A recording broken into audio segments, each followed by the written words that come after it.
Hi friends, Chettinad special பால் கூட்டு எப்படி செய்கிறதுன்னு பார்க்கலாம்.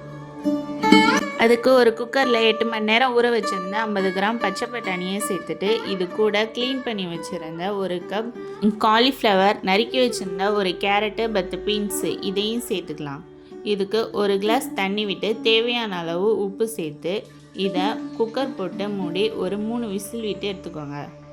காய்கறி நல்லா வெந்துருச்சு.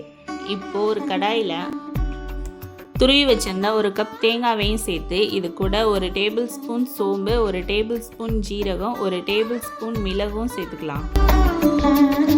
இது கூடவே 3 முந்திரி, 2 ஏலக்காய், 2 துண்டு இஞ்சி, 5 பூண்டு பல், ஒரு டேபிள் ஸ்பூன் பொட்டுக்கல்லையும் சேர்த்து இதை லோ ஃப்ளேம்லேயே ஒரு வதக்கிக்கலாம்.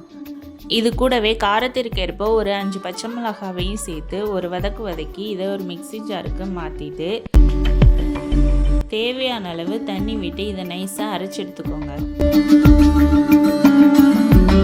ஒரு கடாயில் 2 டேபிள் ஸ்பூன் எண்ணெய் விட்டு இது கூட பிரியாணி ஸ்பைசஸையும் சேர்த்து நறுக்கி வச்சுருந்த 2 பெரிய வெங்காயத்தையும் சேர்த்து நல்லா வதக்கி எடுத்துக்கோங்க. இது கூட 2 தக்காளியையும் சேர்த்து நல்லா வதக்கிக்கலாம்.